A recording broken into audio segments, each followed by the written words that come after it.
By this? जब ये कांग्रेस नेता उदित राज कहते हैं शर्जील इमाम और उमर खालिद को जमानत मिलनी चाहिए थी, ये बहुत ही दुर्भाग्यपूर्ण है, इनको जमानत देना चाहिए था, केंद्र सरकार राजनीति कर रही है, देखो हम मुसलमानों की चूड़ी टाइट कर रहे हैं, ये कह रही है। ये किस तरीके का बयान है? हाँ, आप इस तरीके के बयानों से समझते हैं एक आम मुसलमान, उसकी जिंदगी कितनी मुश्किल हो जाती है? रूबिका जी, शहजाद का बहुत लंबा भाषण सुन लिया। अब मैं आशा है कि आप मुझे भी थोड़ा समय देंगी उनकी बात का जवाब देने के लिए। नहीं, आप ये पहली बात कहिए तो कि शर्जील मेरा भी इमाम, लंबा भाषण सुनने का मुझे समय दीजिएगा, दे दूंगी मैं। ठीक है, मेरा मुझे भी भाषण देने का समय हाँ। दीजिएगा, पर अब मैं क्या मुद्दे पे आ सकता हूँ। पहली बात तो शर्जील इमाम और उमर खालिद का केस थोड़ा सा अलग है। दूसरी बात, देश में एक कानून का प्रिंसिपल है, bail is the rule and jail is the exception. जब तक किसी के खिलाफ गुनाह साबित नहीं होता है एक अदालत में, उसको इनोसेंट माना जाता है। अगर सरकार का ये मानना है कि इन दोनों व्यक्तियों की वजह से ही दिल्ली में 2020 में दंगे हुए, तो अभी तक 5 साल, नहीं 6 साल, 6 साल होने वाले हैं दिल्ली के दंगे हुए हुए, सरकार को इन पे ट्रायल पूरा करके चला देना चाहिए था। बीजेपी के कुछ मित्र बोलेंगे कि अरे नहीं नहीं, यही तो एडजर्नमेंट मांगते हैं। वो एडजर्नमेंट बेल एप्लीकेशंस में है, ट्रायल में एडजर्नमेंट्स नहीं है। और अगर वो ट्रायल में एडजर्नमेंट्स मांग भी रहे हैं, nothing stops the government from proceeding with the trial, in impressing upon the court to proceed with the trial. But सरकार नहीं कर रही है। 6 साल में इनका गुनाह सरकार साबित नहीं कर पाई है। एक और चीज सरकार की किस तरीके से इसमें राजनीतिक मानसिकता दिखती है, वो इससे भी दिखती है कि आपको याद होगा 2020 में ही जनवरी या फरवरी में कपिल मिश्रा ने टीवी कैमरास के आगे एक डीसीपी को धमकाते हुए, दिल्ली पुलिस के डीसीपी को धमकाते हुए बयान दिया था, अगर ये लोग नहीं हटे तो हम आपकी भी नहीं सुनेंगे, अब देख लेना हम क्या कर लेंगे। और वो देख लिया सबने, क्या हुआ, दंगे हो गए। और दिल्ली के एक कोर्ट ने अभी थोड़े टाइम पहले दिल्ली पुलिस को निर्देश दिया है कि आप इनके खिलाफ इन्वेस्टिगेशन करिए। उससे पहले भी ऐसे निर्देश आ चुके हैं, लेकिन क्या हुआ, कपिल मिश्रा के अरेस्ट होना तो दूर की बात है, जेल जाना दूर की बात है, आज दिल्ली सरकार में मंत्री हैं वो। तो किस तरीके से राजनीतिकरण दिल्ली दंगों का बीजेपी की सरकार ने करा है, ये सबने बहुत लंबे समय से देखा है। इसमें शर्जील इमाम उमर खालिद से ज्यादा बढ़ के आगे ये मामला है। रही बात जोहरान रमजानी की, एक अमेरिका का मेयर क्या बोलता है किसी के समर्थन में या नहीं बोलता, मुझे कुछ फर्क नहीं पड़ता। और जहां तक खैर मुझे पता है कि उन्होंने चिट्ठी उमर खालिद को लिखी, उमर खालिद के समर्थन में सुप्रीम कोर्ट के किसी जज को नहीं लिखती, शर्जील इमाम के समर्थन में तो कुछ भी नहीं लिखा। जब ट्रंप इलेक्शन लड़ने जाते हैं तब तो मोदी जी जाके बोल देते हैं अमेरिका में, अब की बार ट्रंप सरकार, और उनके समर्थक बैठ के दूध चढ़ा रहे होते हैं और पूजा कर रहे होते हैं ट्रंप की, तब इनको अमेरिकी राष्ट्रपति और अमेरिकी नेता बहुत अच्छे लगते हैं।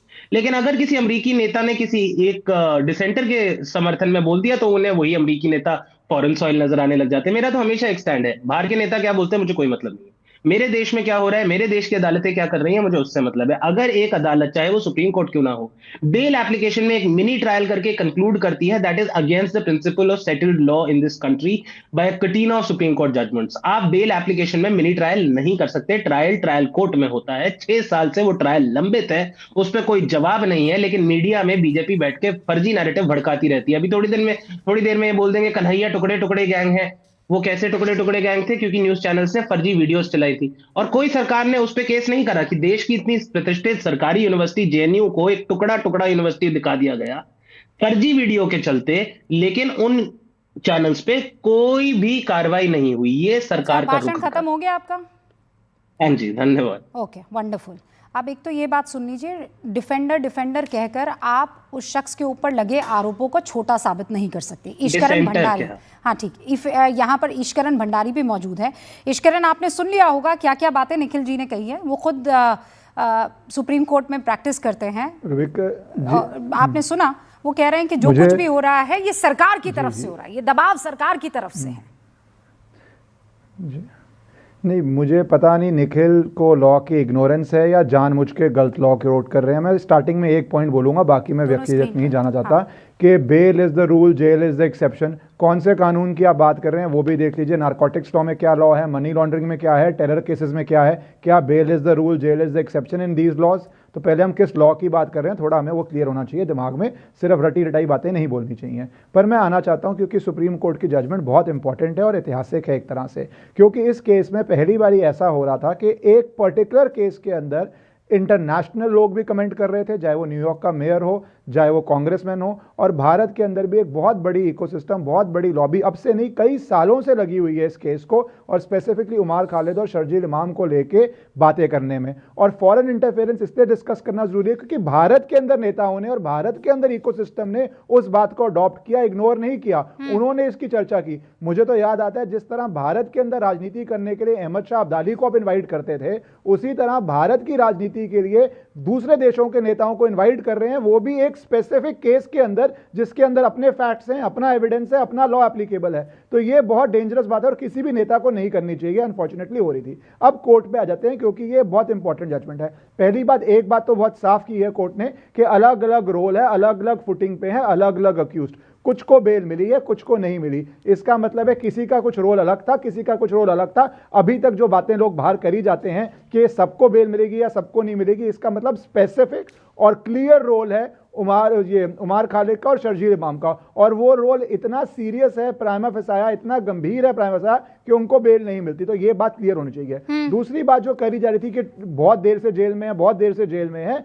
हाँ, बहुत देर जेल में रहना एक ग्राउंड है बेल मिलने का, पर वो इकलौता ग्राउंड नहीं हो सकता बेल मिलने का, स्पेशली जब हाई कोर्ट का भी ऑर्डर आया था कि आपने कितनी बारी खुद डिले करने की कोशिश की है, कितनी बारी आपने पिटीशन खुद विड्रॉ करी है, और पिछली बारी जब सुप्रीम कोर्ट में थी, विड्रॉ हुई थी, तब ये इसी इकोसिस्टम ने बातें की थी कि अरे क्यों इस केस में आर्गुमेंट नहीं हो रही थी, क्यों स्ट्रेटेजिकली इस केस को विड्रॉ किया था। अब तो नई बेंच थी सुप्रीम कोर्ट की, उन्होंने भी पाया कि आपकी बेल नहीं बनती, तो अब क्या आपको इस पे भी विश्वास नहीं है, आप इसको भी नहीं मानेंगे। और लास्ट बात बहुत जरूरी है, आपकी फ्रीडम ऑफ स्पीच हो सकती है, पर फ्रीडम ऑफ स्पीच का यह मतलब नहीं है कि आप भारत के टुकड़े टुकड़े कर देंगे, क्योंकि जो शर्जील इमाम ने बोला कि 5 लाख लोग इकट्ठे हो जाएं, वहां पे जाम कर दें, नॉर्थ ईस्ट को सेपरेट कर दीजिए। एक मिनट रुकिए, क्या ये प्लान एक्शनेबल है? क्या अगर ये प्लान हो, इससे भारत और नॉर्थ ईस्ट को सेपरेट करने की एक साजिश रची जा सकती है? हाँ, अगर 5 लाख लोग उस नैरो कॉरिडोर को जाम कर दें तो एक प्रॉब्लम क्रिएट होगी। बांग्लादेश भी चिकन नेक की बात करता है, आप जानते हैं यूएस किस तरह लड़ाई लड़ रहा है,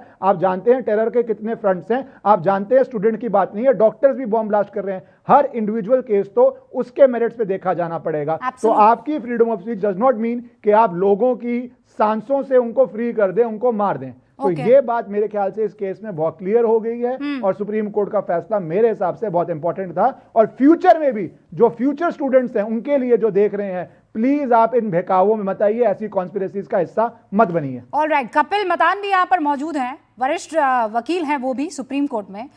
कपिल मतान, जब ये कहते हैं सुप्रीम कोर्ट की तरफ से जो टिप्पणियां आती हैं कि ये खारिज इसलिए हो रही है क्योंकि आरोपियों का मकसद खास समुदाय को भड़काकर सरकार के खिलाफ हिंसा फैलाना था, राष्ट्र की सुरक्षा, कानून व्यवस्था सबसे ऊपर है, इससे समझौता नहीं किया जा सकता है, देश की सुरक्षा के दायरे में व्यक्तिगत आजादी आती है, यानी अगर वो सुरक्षा के दायरे को तोड़ा है तो फिर आपकी आजादी को हम प्रायोरिटी नहीं मानेंगे, और यही काम हुआ है इस केस में भी।